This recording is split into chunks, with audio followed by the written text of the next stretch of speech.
Мінус 12 градусів і давайте поглянемо, що відбувається з китайською зимовою гумою. Дивіться, бачите, от вам китаєць.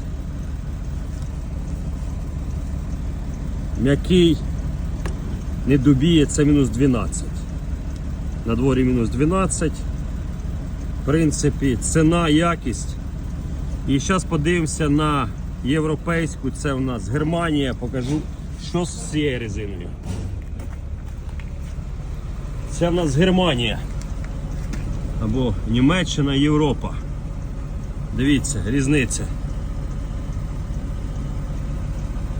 Різниці я ніякої не бачу між китайською і так само у нас брендова, не буду говорити, щоб не озвучувати, не рекламувати бренд. Різниці взагалі немає. Так що не переплачуйте і бережіть свої кошти.